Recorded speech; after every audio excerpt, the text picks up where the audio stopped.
నమస్కారం సార్. నమస్కారం అండి. దీప్తి గురించి కొన్ని ముఖ్యమైన విషయాలు తెలుసుకోవడానికి మిమ్మల్ని పిలిచాను.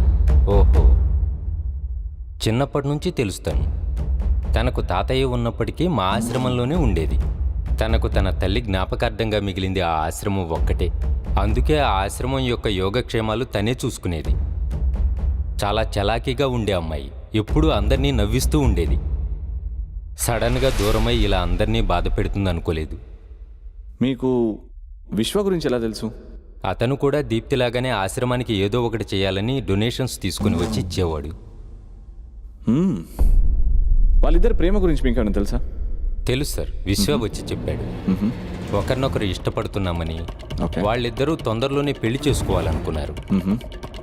ఇంతలోనే ఇలా జరిగింది సార్. విశ్వ ప్రవర్తన దీప్తితో ఎలా ఉండేది? చాలా ప్రేమగా ఉండేవాడు సార్.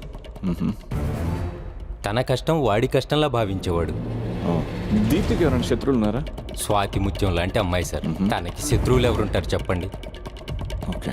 ఆ దుర్మార్గులు దీప్తిని ఏమైనా చేస్తారని భయంగా ఉంది సార్. తనకేమైనా జరిగిందంటే ఆశ్రమం దిక్కులేనిది అయిపోతుంది సార్. మీరే ఎలాగైనా తనని కాపాడాలి. మీరు కంగారు పడకండి, తనని కాపాడే బాధ్యత నాది. మీరు నిశ్చింతగా వెళ్ళండి. అలాగే, ఉంటాను సార్. ఈ కేసులో అన్ని దారులు మూసుకుపోతున్నాయి.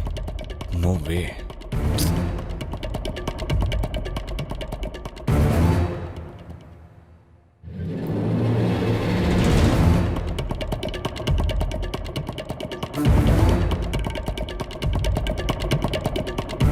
గురుగారు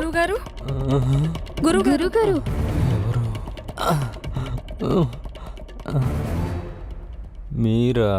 ఏంటి గురువుగారు ఇలా అయిపోయారు? దీప్తి లేకపోవడంతో ఆశ్రమం మరుగున పడిపోయింది. ఇక నేనెంత? పాపం దీప్తికేమైందో, కనీసం బతికుందో లేదో కూడా తెలియటం లేదు.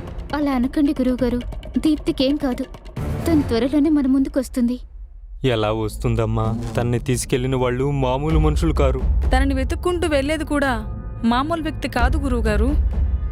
ఎస్ఐ రామ్ గారు నన్ను పిలిచి దీప్తికి సంబంధించిన విషయాలన్నీ నన్ను అడిగి తెలుసుకున్నారు. అతని మాటలు వింటుంటే దీప్తి మళ్ళీ మన దగ్గరకు తిరిగి వస్తుందనిపిస్తుంది. అవును గురువుగారు, దీప్తి మళ్ళీ ఖచ్చితంగా మన ముందుకొస్తుంది. తను వచ్చేటప్పటికి ఇంతకు ముందు మీరు ఎలా ఉన్నారో మళ్ళీ అలాగే ఉండాలి.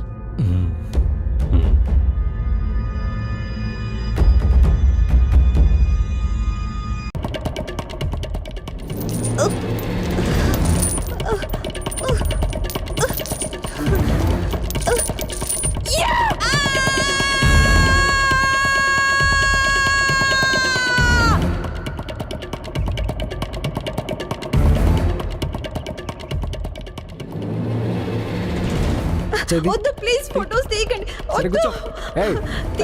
ఫోటోస్ తీయకండి, వదిలేండి.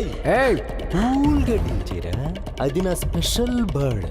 నా జీవితంలో చాలా మందిని మోసం చేశాను, చంపేశాను, కొంతమందిని వదిలేశాను. కానీ దీన్ని మాత్రం ఏం చేయాలో నాకు ఇంత క్లారిటీ రావటం లేదురా. అందుకే దీని చేత నేను ఇప్పుడు చెయ్యని పని చేయిస్తాను. కొద్ది రోజులు దీని శరీరాన్ని రంజింపజేసి ఆ తర్వాత చంపేయాలి. నువ్వెవరో నాకు తెలీదు, ఎందుకు ఇలా చేస్తున్నావో తెలీదు. కానీ నా టైం అయ్యేసరికి నీ చావు నీ ముందుంటుంది. నా విశ్వ నా కోసం వస్తాడు. రేయ్, ఈ చుట్టుపక్కల ఎక్కడా టీవీ లేదు కదా? ఏమైందన్నా?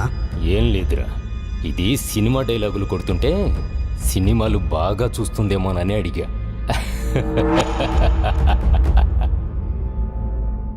ఇది ఇప్పుడే కాదన్నా, వచ్చినప్పటి నుంచి ఇదే డైలాగులు కొడుతుంది. వాడెవడో గాని వాడి పేరే ప్రతిసారి చెప్తుంది. వాడెవడో ఖచ్చితంగా దీని బాయ్ ఫ్రెండ్ అయ్యి ఉంటాడు. దీనికి బాయ్ ఫ్రెండా అన్నా? ఎరా, నీకే గర్ల్ ఫ్రెండ్ ఉన్నప్పుడు దీనికి బాయ్ ఫ్రెండ్ ఉండకూడదా? నవ్వింది చాలు, కానీ దీన్ని జాగ్రత్తగా చూసుకో. సరేనా?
నన్నే కొడతావా? ఏయ్, ఇదిలా ఇంకోసారి చేయకుండా కట్టేండ్రా దీన్ని. ఆ. ఏయ్, గట్టిగా పట్టుకోరా. తీసుకెళ్ళరా. రా. పదండి రా. వదలండి. తీసుకెళ్ళా. అటెండ్ రా. వద్దు, వదలండి. ఇంకోసారి తప్పించుకోవాలని ప్రయత్నిస్తే చంపేస్తా. వద్దు, ప్లీజ్ కొట్టొద్దు. వద్దు, కొట్టొద్దు ప్లీజ్.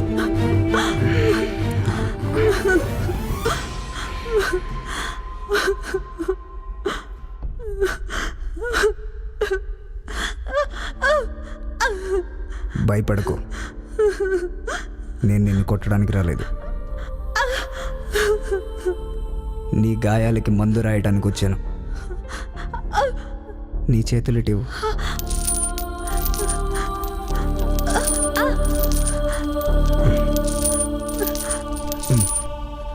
చూడు, నువ్వు ఇక్కడి నుంచి తప్పించుకోవాలంటే నేను చెప్పినట్టు చేస్తావా?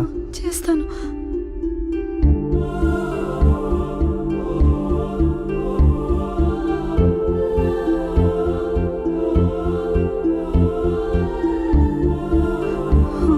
ఓకేనా? సరే. డన్.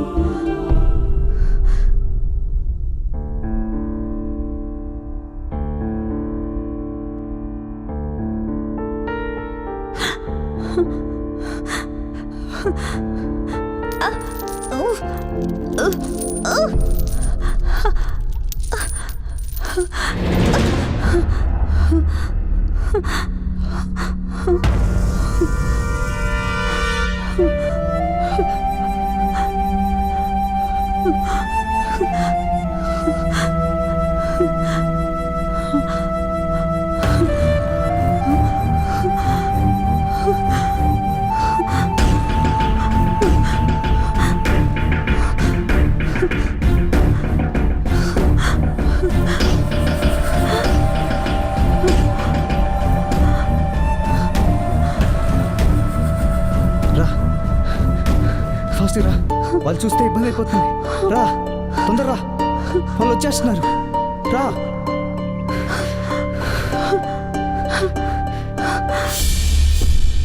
పద, తొందరగా రా.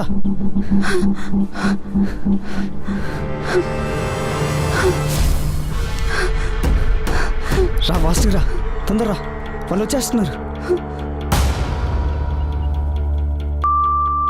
ఆ? ఆ? అరే, ఎలా తప్పించుకుందిరా? చెప్పరా. అది తప్పించుకుని వెళ్తుంటే ఏం చేస్తున్నారా?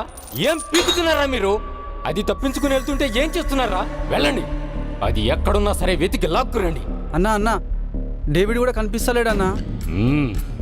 ఆ డేవిడే దీప్తిని తీసుకుని వెళ్ళి ఉంటాడు. 24 గంటల్లో ఆ డేవిడ్ గాడు అది నా కళ్ళ ముందు ఉండాలి. వెళ్ళండి. సరే అన్నా.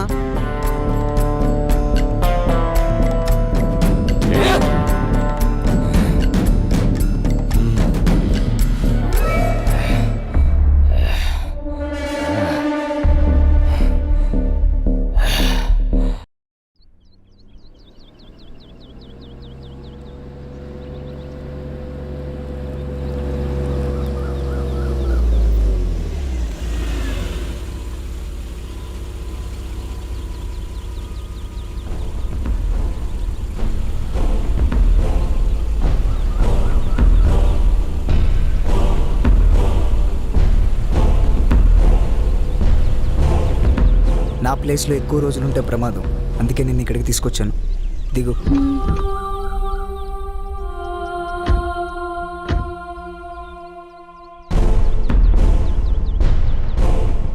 నువ్వు ఇంకా భయపడకు. భయపడాల్సిన అవసరం కూడా లేదు దీప్తి. నువ్వు ఇక్కడ హ్యాపీగా ఉండొచ్చు. ఇక్కడికి ఎవ్వరూ రారు. మా తాతయ్యకి నేను తప్ప ఎవరూ లేరు. ఎలా ఉన్నారో అని దిగులుగా ఉంది. నన్ను కాపాడినందుకు చాలా థ్యాంక్స్. చూడు దీప్తి, నయ్యం మనుషులు మన కోసం వెతుకుతున్నారు. ఈ పరిస్థితుల్లో నువ్వు కానీ వాళ్ళకి దొరికితే బతకనివ్వరు.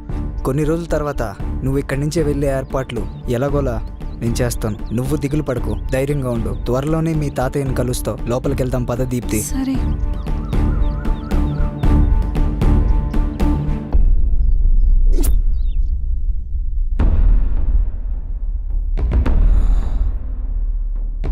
ఏంటింత ఖాళీ ఖాళీగా ఉంది? హ! ఏంటిది?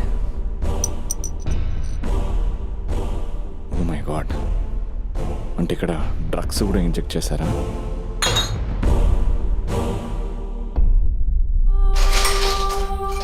అంటే ఇక్కడ నుంచి అమ్మాయిని షిఫ్ట్ చేశారేమో.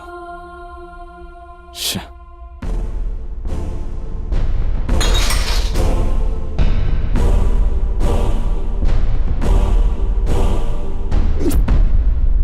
దీప్తి, హా? ఇదిగో దీప్తి, తీసుకో. ఏంటివి? కొత్త డ్రెస్సులు. నువ్వు వచ్చినప్పటి నుంచి ఒకే డ్రెస్తో ఉండటం చూసి ఈ డ్రెస్సులు తీసుకొచ్చాను. నువ్వు ఇక్కడ నుంచి పాత దీప్తిలాగే ఉండాలి. హ్యాపీగా ఉంటూ సెల్ఫీలు దిగాలి. కమాన్, రెడీ అవ్వు. నేను ఒక 10 minutesలో వస్తా, ఓకేనా? కొత్త ఫిగర్ మామ, సూపర్గా ఉంది. తక్కువ డబ్బులతో పని అయిపోతుంది.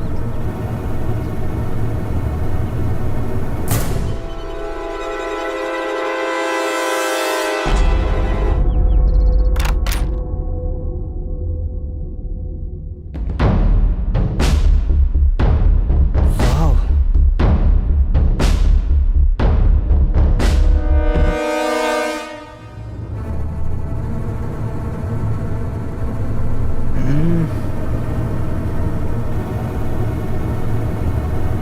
Wow, super. చూడు, నువ్వు ఈ డ్రెస్లో ఎంత అందంగా ఉన్నావు. ఇప్పటి నుంచి నీ జీవితం ఓ కొత్త మలుపు తిరగబోతుంది. నీ చుట్టూ కోట్లు కోట్లు కుమ్మరిస్తారు. నువ్వు ఇక్కడి నుంచి ఎక్కడికో వెళ్ళిపోతావు.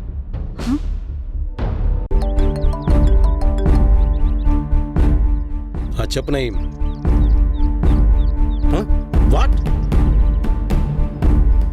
మరి ఇన్ని రోజుల నుంచి నాకు ఎందుకు చెప్పలేదు?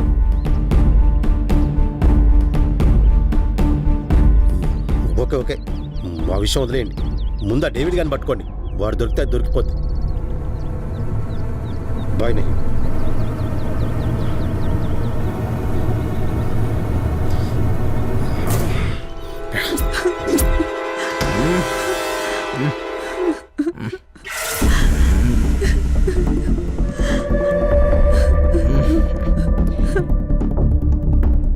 ఏంటి దీప్తి, ఎంత టైం అయినా నిద్రపోకుండా ఏం ఆలోచిస్తున్నావు? ఆరోగ్యం దెబ్బతింటుంది. త్వరగా పడుకో. ఛీ, నీకంటే వాళ్ళే నయం కదా. చెప్పి చిత్రహింసలు పెట్టినా నీలాగా నమ్మించి మోసం చేయలేదు. ఎప్పటికైనా నా విశ్వ నా కోసం వెతుక్కుంటూ రాకపోడు. ఆ రోజు చెప్తా నా కొడకల్లారా. ఏంటి, విశ్వ వస్తాడా? హా, వచ్చి నిన్ను కాపాడతాడా? అవును. అసలు నిన్ను మా దగ్గరికి తీసుకొచ్చిందే ఆ విశ్వగాడు. హా? అయ్యో దేవుడా, నేను నమ్మించి మోసం చేశానంట. మరి ఆ విశ్వగాడు చేసిందేంటి? ఆ?